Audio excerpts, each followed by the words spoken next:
Good evening, everyone. My name is John Taves, and I'm the event coordinator here at McNally Robinson Booksellers.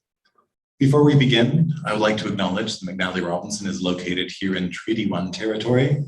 That's the traditional territory of the Anishinaabe, Cree, Oji-Cree, Dakota, and Dene peoples, the homeland of the Métis Nation. In addition, McNally Robinson Booksellers itself rests on the land once occupied by the Métis community of Roostertown.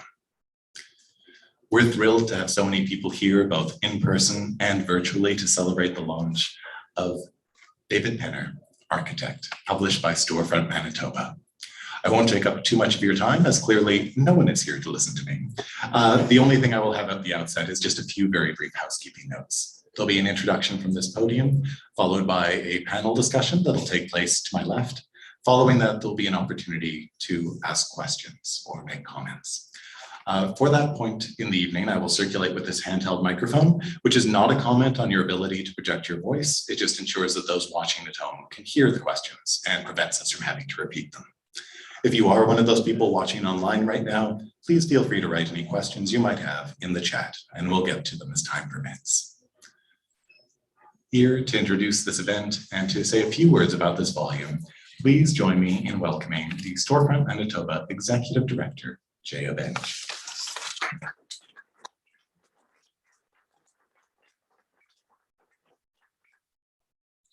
Thanks very much for your land acknowledgement. I'll just add one piece that Indigenous teachings provide a unique perspective on how we relate to the land that offers solutions to many of the challenges we face in contemporary society, including the climate crisis and widespread inequity. The era of reconciliation reminds us that the landscapes that we focus on in our work are sacred and contested grounds. Welcome, everyone. Good evening. My name is Jaya Benj. I'm the Executive Director at Storefront Manitoba.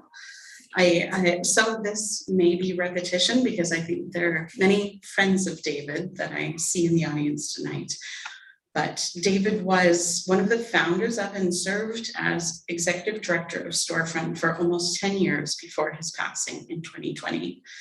Without David, Storefront likely would not exist.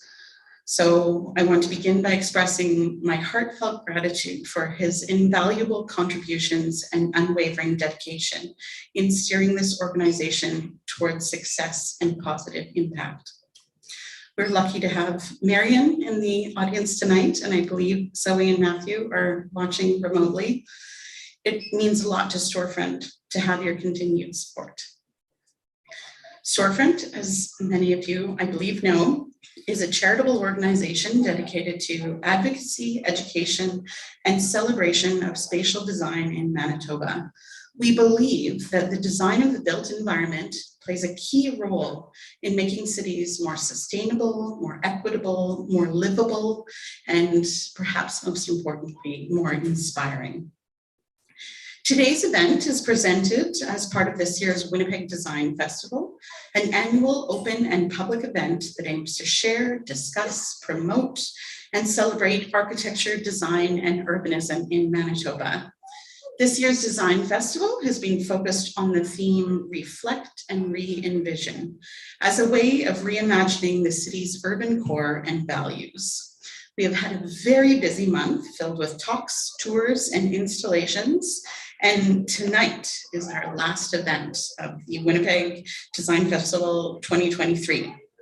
We've already started planning for next year's festival in September 2024, but in the meantime, I encourage you to check out some of our other programming by following us on social media and signing up for our newsletter on our website. In the realm of Winnipeg architecture, few names command as much reverence and admiration as David Penner. As we launch this publication dedicated to his work, we embark on a journey through his remarkable career, exploring the intricacies of his design philosophy, the projects that defined his legacy, and the profound impact he has had on shaping the local architectural landscape and discourse. David Penner's architectural prowess transcends the ordinary, merging artistry with practicality to craft structures that captivate the imagination. From institutional marvels like the Buehler Center and the Windsor Park Library to breathtaking residential spaces like his own Yale Avenue residence, David's work showcases a mastery of design that harmonizes aesthetics, material exploration, and user experience. Through this publication, we endeavor to eliminate the brilliance of David Penner, shedding light on the visionary architect whose creative genius has left an indelible imprint on our city, inspiring generations to come. I sat on the Storefront board for 4 years before his passing, so I knew David well enough, but through working on this publication, I have gained a whole new appreciation for his work and how it has enriched our city.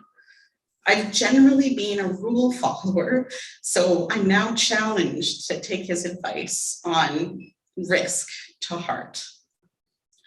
Risk-taking in architectural design is akin to the adventurous spirit that propels progress and innovation. When architects dare to push boundaries, experiment with unconventional ideas, and challenge the norm, they unlock the potential for designs that redefine our understanding of space, form, and function. Moreover, embracing risk encourages a culture of resilience and adaptability, preparing the architectural community to navigate an ever-evolving world and meet the diverse and dynamic needs of society, ultimately shaping a more vibrant and inspiring future. David has taught us never to accept the status quo. This publication has been a labor of love that would not have been possible without a long list of contributors and supporters, and I'm sure I'm going to miss people, but I've tried to include quite a few. Tom has written a really great acknowledgement in the beginning, so be sure to read that. The project took shape under an editorial committee led by Tom Montaigne, including Chris Wiebe, Eduardo Aquino, Pablo Batista, and Jack Como. Thank you to all those who contributed dedications, in addition to the editorial committee and family, each one giving additional insight into David's work. Paul Ingham, Don Manerick, Leslie Stetchison, Gerhard Dells, Dan Wolfram, Peter Sampson, Jane Bridle, Edward Epp, Paul Jordan, Jason Robbins, and Helio Rodriguez. The work of many photographers is present in the work. Lindsay Reed, Jackie Young, Jerry Coppola, Michael Butterworth, Leif Norman, James Florio, Mitchell McIntosh, Brian Scott, Dan Harper, Daniel Wexler, Blaine Lepp, Amanda Chong, and Red Photo Co. Early research and layouts were worked on by Nicole Breckelmans, Emily Raymond, and Sari Halderson-Haynes. Thank you to Marion, Matthew, and Zoe, who believed in and supported this project.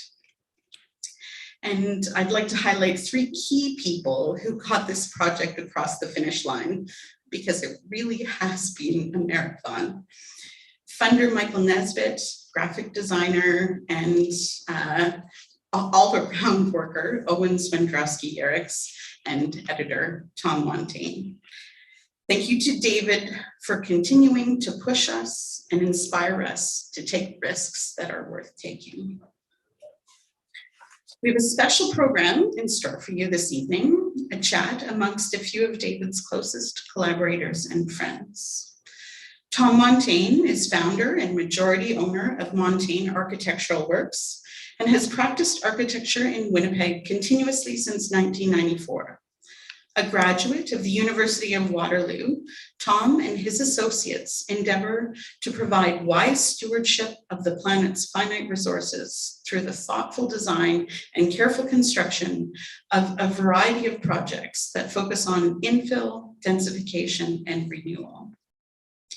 Chris Weed is a principal of At-Large Architecture and has worked as an architectural designer, builder, and community collaborator in Manitoba since 2003. Prior to joining the board of directors of Storefront, he was co-creator of such storefront projects as the Winnipeg Design Festival's Iron Dragon Super Mashup, Tunnel Vision, and Bar Nano. He is co-designer of the Cool Gardens Tilt and Benchmark Picnic Bench installations. His work with At-Large focuses on mixed-use urban infill developments and advocacy for the value of design in every scale and situation. Jack Como is an architect and longtime collaborator of David's. Jack graduated from the Masters of Architecture at the University of Manitoba and is responsible for many striking projects around the city that reflect his unique style. His projects have won a number of awards, including a recent Heritage Winnipeg Preservation Award of Excellence for the rehabilitation of park alleys on Osborne. Jack has designed many playful pop-ups at events like the Winnipeg Design Festival and is one of the co-founders of the 10 by 20 by 20 Design Talks, a testament to his interest in and commitment to connecting the design community and encouraging critical discourse that advances the profession. Thanks again to everyone for coming tonight. And with that, I'll turn it over to Tom. Thank you, Jaya. Thanks to everyone for coming. It's an amazing turnout. And well, I guess I have to admit this is the first book launch that I've been part of the launch crew. And, I find it a slightly curious phrase, launching a book, like, is the book going to go on a journey? And actually, I would say that we very much hope it is. And the thing is we did spend some time thinking about, how this book would be received, in foreign places, say like Toronto, or, because I guess, we think the work is at a par, is at a level that should be enjoyed and appreciated, basically, anywhere globally. And so that was one of our goals with this book.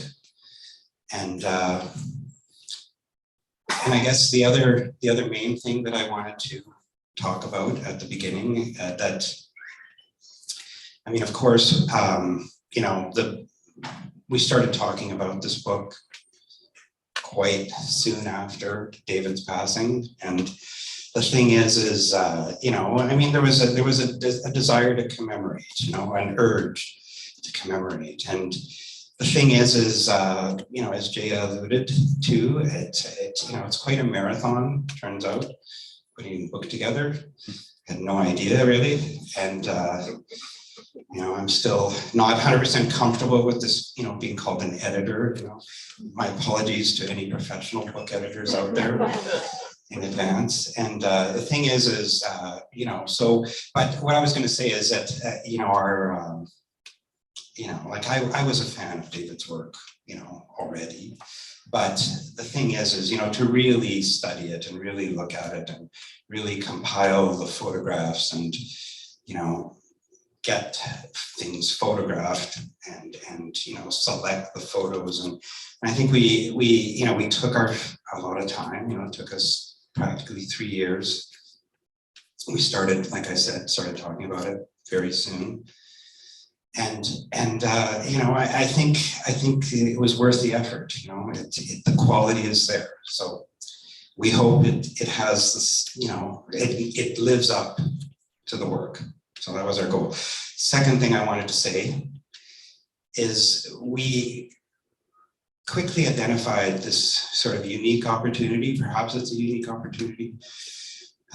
You know, if you think about architectural monographs, you know, anybody that's gone to architecture school has looked at a lot of monographs, books on famous architects. And, you know, I've looked at many, and there's probably a few on the shelf over there. And I think, you know, they all have excellent photography, they have some text. But the one thing that they, you know, generally have in common, the other thing is that they're not about Winnipeg architects. And there really aren't very many books on Winnipeg architects. And I think it's partly that we're a modest bunch, and we're also, you know, working our butts off, just trying to, you know, keep going. So the thing is where was I going with that? Yes. The point I was going to make is that we had this unique opportunity to because we're part of a community, and it's not that big a community, and it's a small, you know, everybody knows Winnipeg's very connected. And so we had this opportunity to not only do that kind of architectural monograph, but to also, you know, draw upon our community and get personal reflections on the man. And so, you know, not just talk about the architecture, but also, you know, create a portrait of some kind to some degree. And so that was the other agenda. And that meant, you know, harassing people, begging them, emailing them. I mean, everybody wanted to do it. But, you know, people wanted to write things that were really good and strong, and that takes time and effort and reflection. And so all these things combined to, you know, that's why it took so long. So that's what we got, you know, and hopefully a nice looking book with some serious and, you know, heartfelt commentary. So on that note, on the note of heartfelt, or at least, you know, frank and humorous. And anyway, so my fellow panelists here, sorry, I'm going to ask them difficult questions. No, I'm actually just going to say, Dad, what do you think? There was something you were going to talk about. Drawing the blanks. No, you were talking last night about one of the things you learned from working with David. Well, what we were talking about last night. Hold the mic a little Closer. Okay. Is that better? The comment that I made last night was that David would work on any scale of project. And, you know, he would work on a screen porch, or it didn't matter. And, you know, oftentimes those would lead to other projects, but he would treat them exactly the same. Didn't matter what the scale was. And I just was fascinated by that, you know, with also working kind of at the same scale, that it was okay. It's good. Mm-hmm. Yeah, everything deserved somehow, even if it didn't seem like it deserved the same level of attention. I remember having worked for him for about 8 years, from 2008 to 2016. One example that comes to mind in that vein is a project for a close friend that was a tiny addition to a tiny cottage. And he said, the budget's $3,000. And I hadn't been working for David for that long, and I thought, oh man, I gotta crank this out. 10 minutes. Which I tried to do. And I sent him drawings, and he said, how about something with architectural merit? First lesson.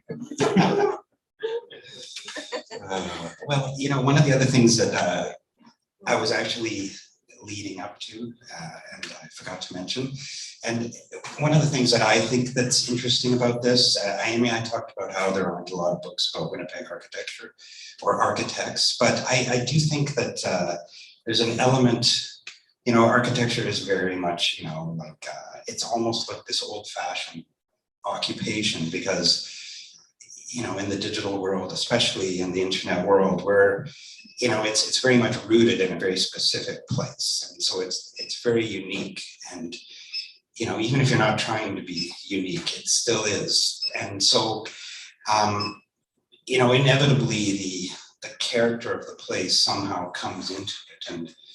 And I mean, I think in some of David's earlier projects, it's more obvious, like the Bomber Store, which I think, you know, is obviously a very good example of Winnipeg architecture, or specifically a Winnipeg project.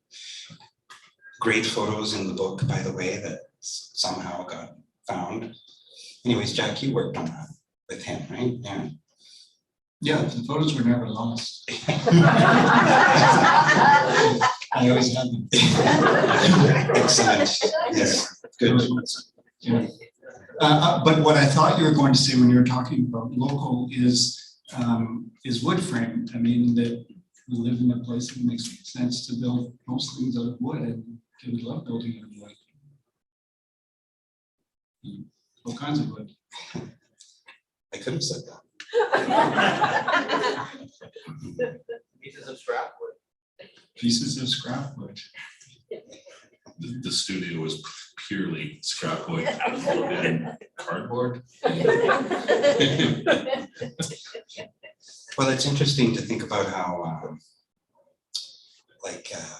I think one of the things that you see in Winnipeg is the, you know, doing a lot with a little, you know, like we kind of know how to stretch a dollar.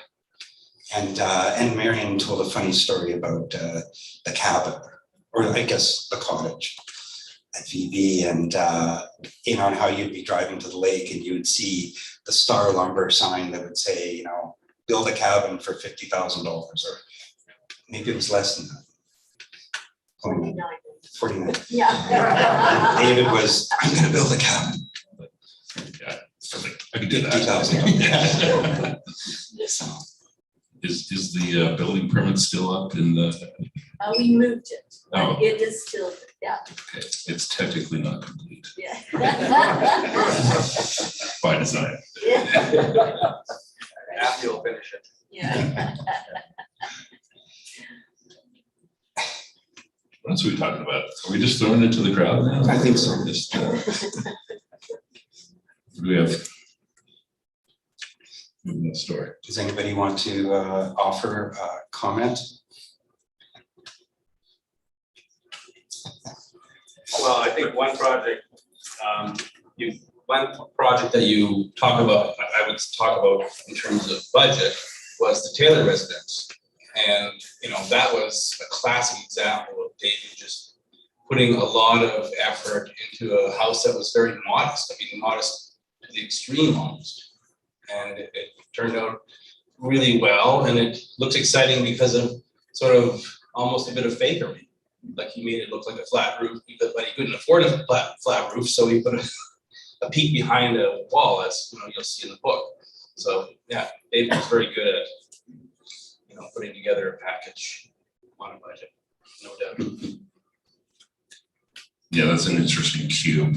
It's a cube with a column in the middle. It's so modest in its footprint, but also 3 stories. So And you somehow, have trees. yeah, somehow managing to, Surrounded by.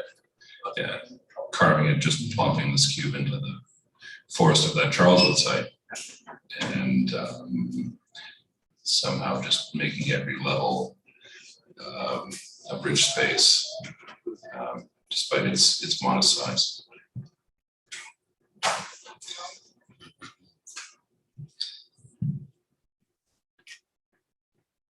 Could you each talk about your favorites, David projects? Well, I like the library. I mean, I think the library is very, like the Windsor Park Library is, it's just such a perfect, or as close to perfect as a synthesis of, you know, the plan, the structure, materials, the structural system, So I admire that. I admire the rigor that goes into creating that.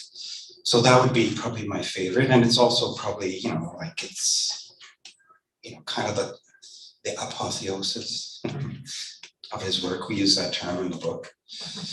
And the thing is Take your phone out. the other one, okay, sorry, the other one I just gotta say, because you know, the Hydro Museum, which is a very, like, it's a small project. I mean, it's basically the entrance ramp, but it's got this incredibly elaborate drainage system that, you know, the water's collected, which, you know, and it's funny because I asked Jack, what is all that stuff?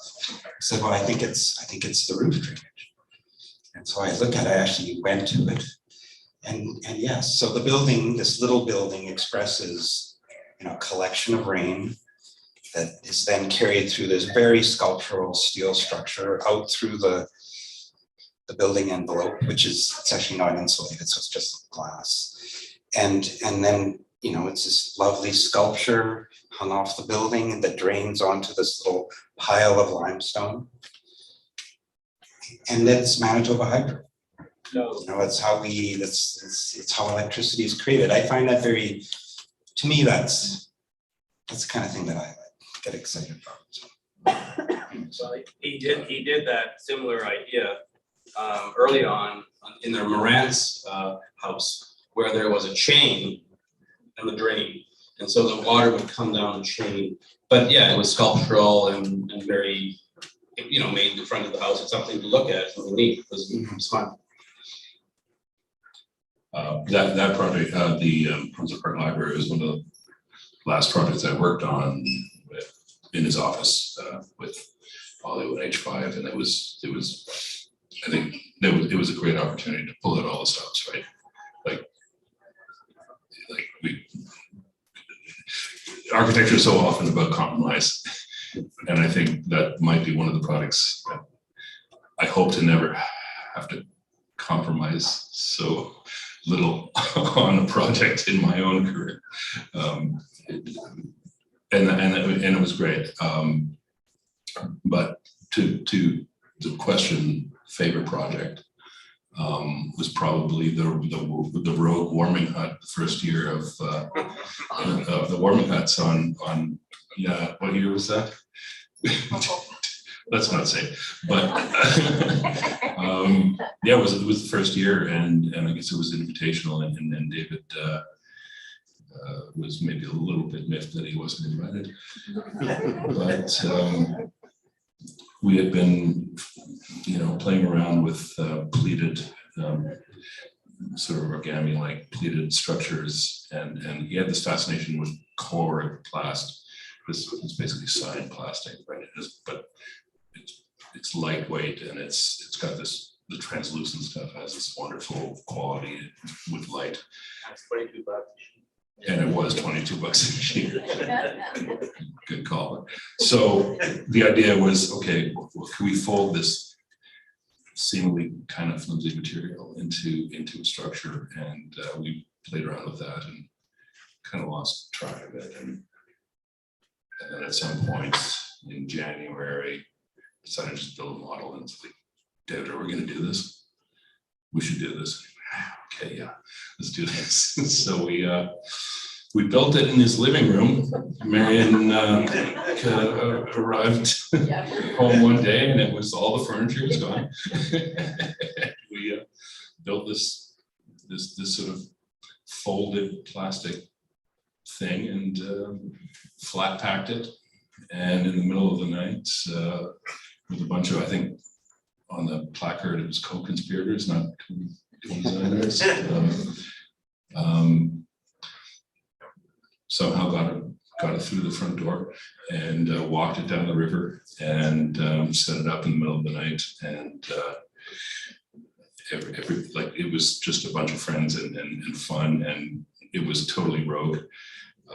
David, of course, had to call Paul Jordan at the time in the morning and say, oh, by the way, if you're wondering, we installed a warming hut. That's all right. That was just pure fun. It was pure fun, and yeah, that was one of my favorite. That is my favorite project. I would say my favorite project is the David and Marion's house and their cottage. And the house, I think, just at the time when they were building it, was just so startling. There on the corner, you know, this silver pyramid coming out of the trees, and there was really nothing else like that in Winnipeg at the time. So it was quite exciting to see. And the cottage, just the quality of the light in it was just fabulous. So you can't get any better than that. So that would be my two. Chris, I think there's a similar narrative to the Little Red Library. Could you share that as well? Or is that one of your minor favorites? Maybe second favorite, yeah, non-paying job. Yeah, just pure fun.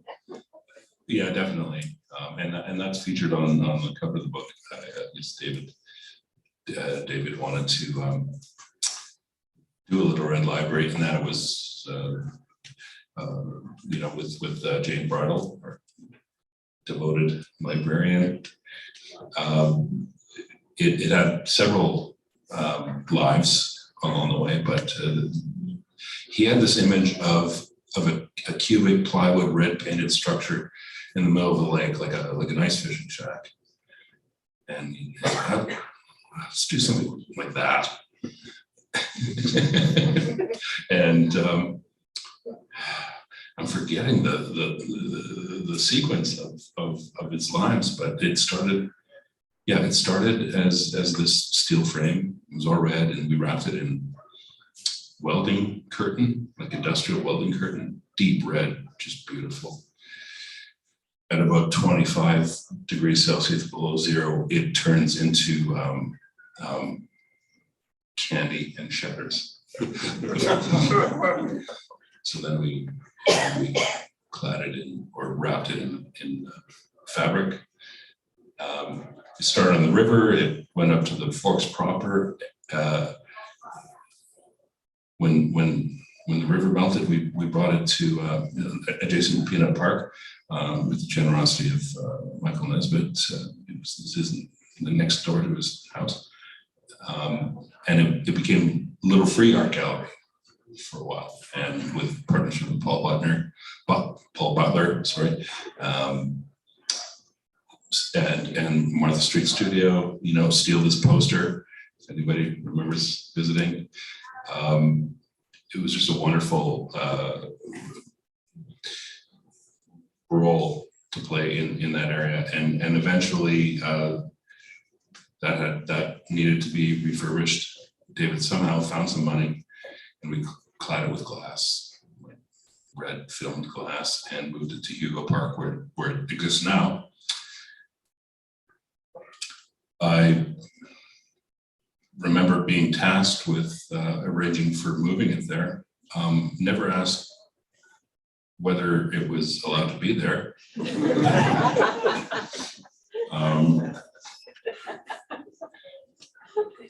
But you know, David was of the opinion, well, it's a gift. Definitely. Yeah, forgiveness versus permission kind of fell out. And more recently, it actually is now legit. It's established. It's there. The city's okay with us having it there, and Storefront's adopted it, I guess, and will continue to maintain it in perpetuity. But yeah, the Little Red Library is just another example of, hey, let's just do it. Which is one of the things I love most about working with David.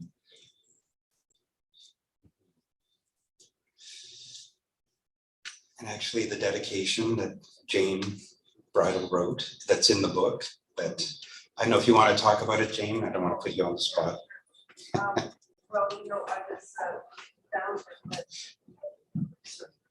I was confounded when David came up to me and said he had this idea of a fisherman's shack. To his vision of this shack on Lake Winnipeg, and he wanted to make this into a library, and I just couldn't understand what he was talking about. And then when I saw it built, I had this most moving experience. It was like a peak experience to me. See, it was a work of art, and now it is a gift. It's a gift to the community, and everyone loves it. They get so much joy visiting the Little Red Library that I do believe David's spirit lives on in that wonderful transcendent little library. So please visit if you haven't. Thank you.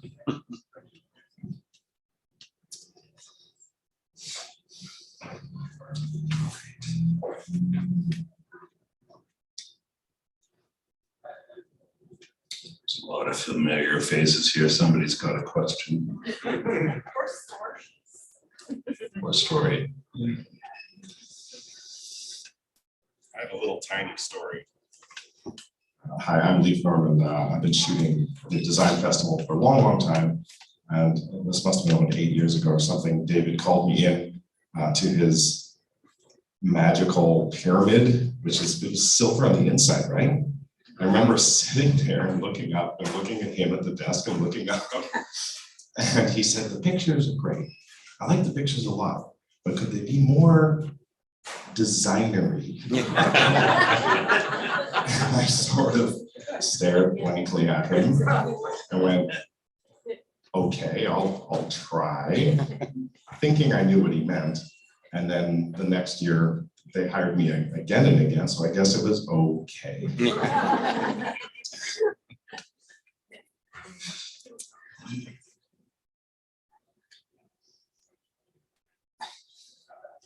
we have to put people on the spot? Do we have to just point? I think that's the way you do it. Yeah. I know David a little less on the architect side, a little more on the event side. I managed a table for 1200 and Winnipeg Design Festival for a while. And I'm also a little bit of a rule follower. And so I think one of the things that David really gave to me was pushing, obviously outside the box a little bit, keep trying, even when the permits guy says no, how can we get him to say yes? And he really ended up being quite a mentor for my career. And I'm not sure if you knew it, but I know the first 2 years were tough for us to work together because we were quite different. And there were a lot of obstacles for us to even just personality-wise to gel. But I think he's the kind of guy that, like, after we kind of reached that point, it was a tipping point. And after that, he was just the most passionate supporter of my career. And he believed in me, I think, more than most people in this city at the time. And he really kind of launched my career in the direction I wanted it to go. So just wanted to say, like, I'm just so grateful for everything he did for the city, architecture-wise, but also just the passion he had for this city in general was quite obvious. And the only reason it was ever difficult to work with him was because he just demanded better and perfection. And he had such a clear vision that he just couldn't compromise on that. And I think I learned a lot from that.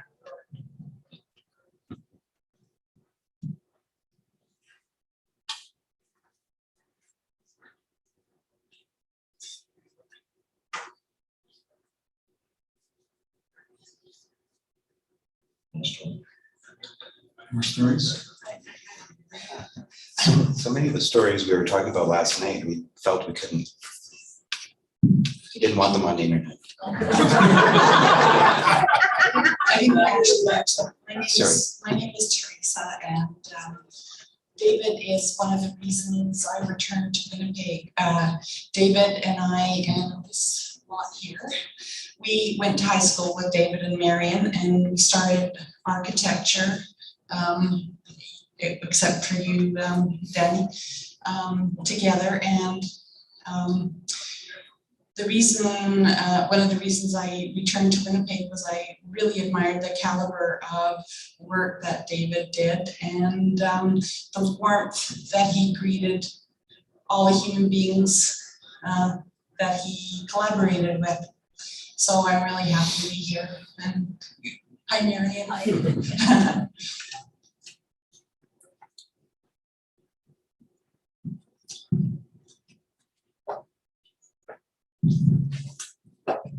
I'll just throw prompts in here and there.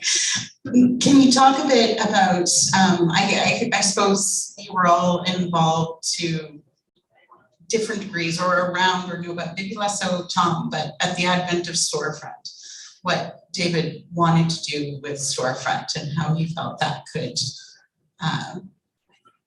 help the city. Well, I can start there because I kind of was part of the group that was the pre-secures, I guess, of Storefront that with the Manitoba Architects Association had a board called the Public Affairs, which was sort of supposed to be the interface between the public and the profession. And so organizing public events, and David had very clear ideas about really trying to be as public as possible. And there was some things that particularly David didn't feel that could be done under the MAA and would be better done outside of that. And so that's how it sort of started to come about, the idea of it.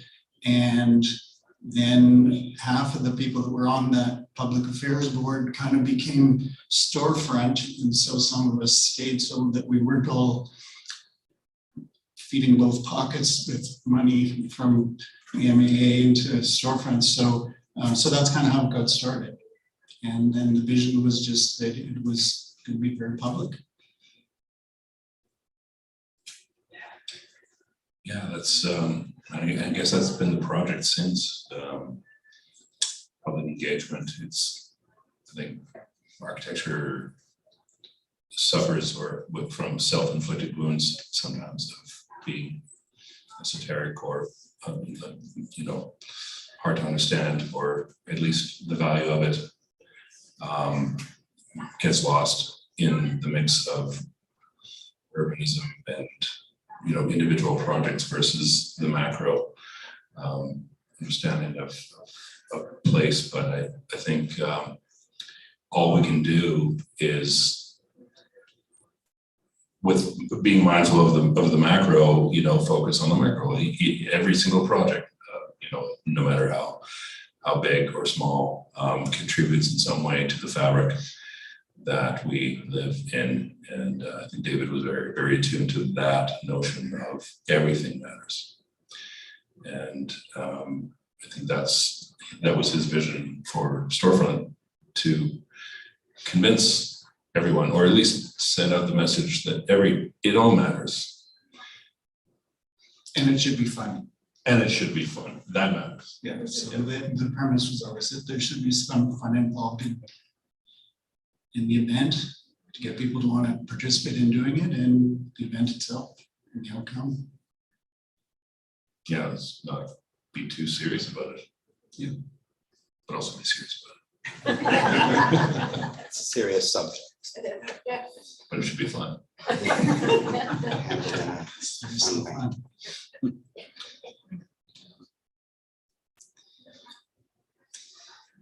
There's a question.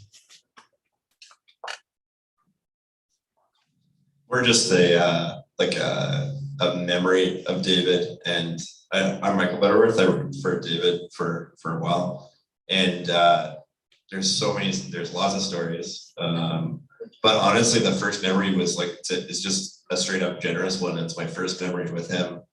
I remember being scared as hell applying for jobs, and David was always really high on my list, so I kind of left him for last. I just didn't think it was going to happen.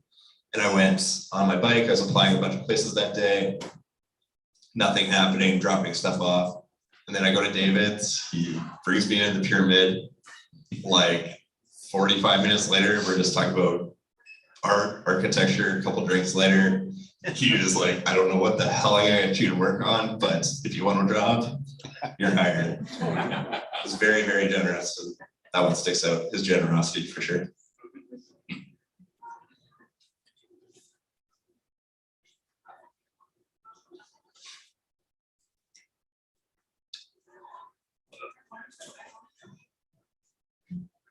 Hello. I wasn't prepared to say anything, but I'm compelled to say something. I think I came after Michael, and I was, my name is Paul. I also worked for David for I think a few years. Had a bit of overlap with Chris, but just a memory of mine. I remember sitting in the pyramid as well. And I think we were just chatting, and I think he started talking about, maybe his career, or maybe when he was younger, he worked a lot of long hours and stuff like that. And at some point, he determined that he's going to establish his office, his practice at home. And we got talking, and I think one of the main reasons he did that, what I can remember, is that he wanted to be around his family. And so I remember in the pyramid, if the door is open, you can see the front entry and I think a little bit of the stairs. And so sure enough, you can see the family activity, whether it be son or daughter, the dog, Marion, and he just wanted to be part of the family. So I think my memory of David, and he truly inspired me myself. I actually went back to school 10 years after to take my master's, because I said, you know what, I'm going to be like David. And but he was a family man, so that's what I remember about him.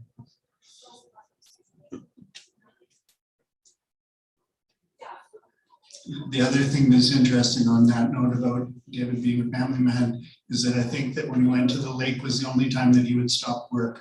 When he was in the city, he would work. He would phone me at 11 o'clock at night. So let's go for a drink and talk about this project. And we would. And if he would go to the cottage, then he would turn it off. And it was kind of great to see that, because he really wouldn't turn it off so much when he was in the city, but he definitely found his spot there and would. It's probably good that there was no no signal up there. It's probably a healthy thing.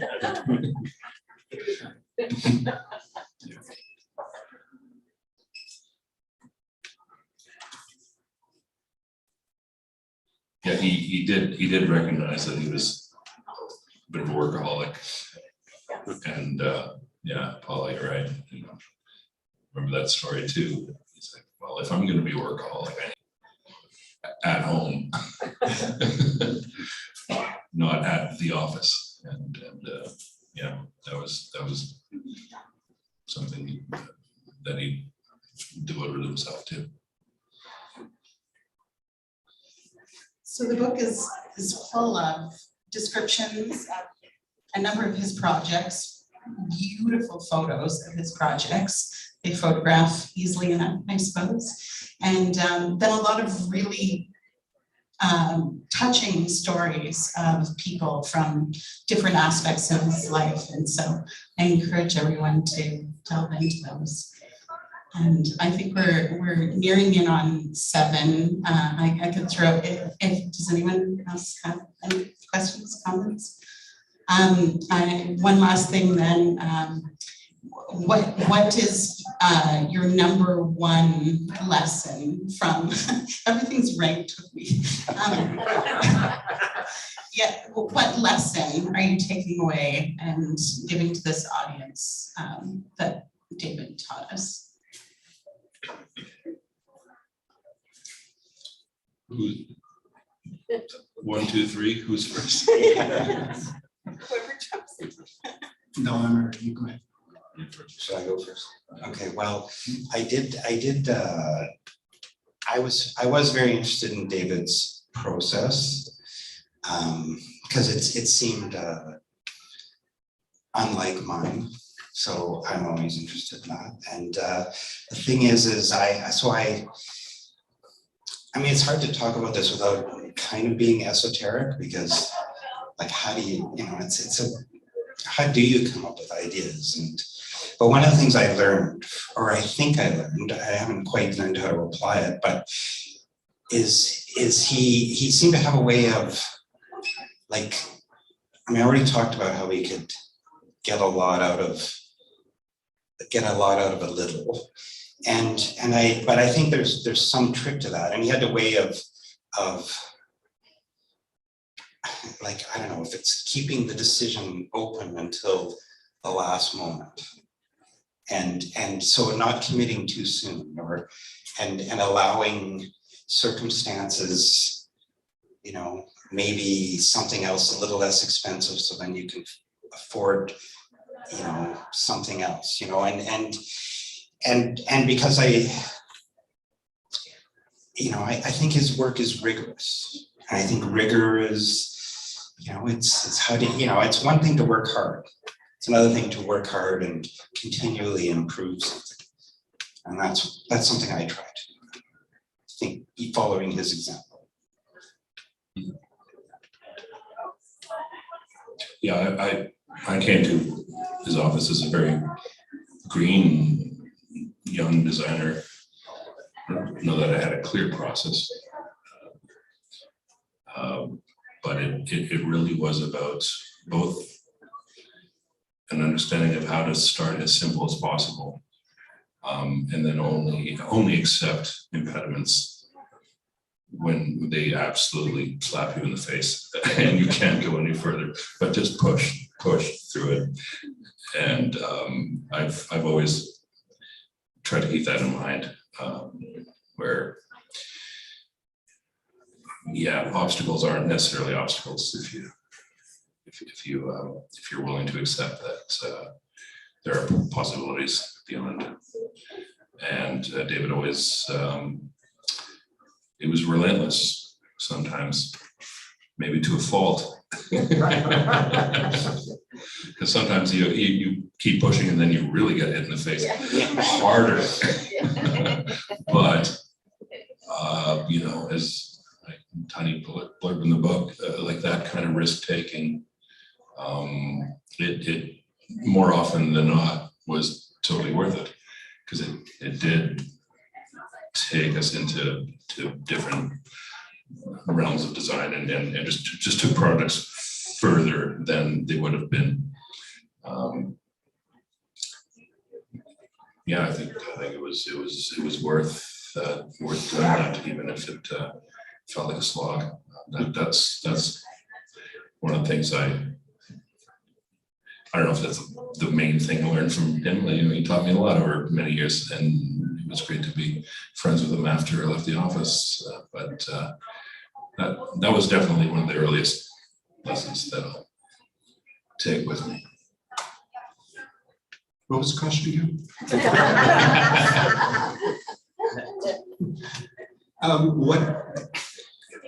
Well, one of the things that I took from him that I really enjoyed visiting job sites with him, you know, and we would always go to whatever he was working on. I remember both the projects I was talking about, the house when you were putting an addition on for Matthew on the top of the existing house. And so there was scaffolding up the side of the house for the guys to be working, and we would routinely make trips up there with whoever David could drag along after the bar closed at 2 o'clock in the morning. Marion would never hear us, I don't think. But yeah, no, he had a real love of construction sites and of materials. And, you know, I think that's where the appreciation, like you're talking about, of materials, of being able to see materials not just as something to be covered up, but if you're using it anyways, to think about what it is and, you know, what it could be. So yeah, that was one of the things I always really enjoyed doing with the going to job site tours at any time.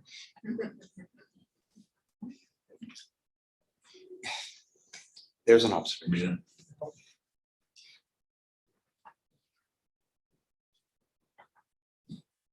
Hi, everybody. My name's Rena, and when I was a student at the University of Manitoba doing my Master's of Architecture, a few friends of mine, like Jason, Travis, we were in Main Studio. Were you Main Studio? No, you hung up there. We had a studio downtown on McDermott in an old warehouse, and we would often have parties that were pretty fun. And I remember during one party, David was there, and we went up to the rooftop. Somehow we could access the roof. I think it was through a stairwell on the interior. And I got up to the roof, and David was lying on the parapet. This was a 6-story building in the Exchange District. And I asked him, David, what are you doing? And he said, I'm looking at the moon. And I thought that was just, you know, very profound, because I think David had a fascination with the moon.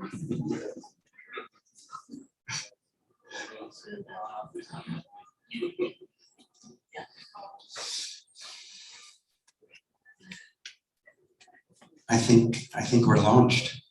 We've achieved liftoff.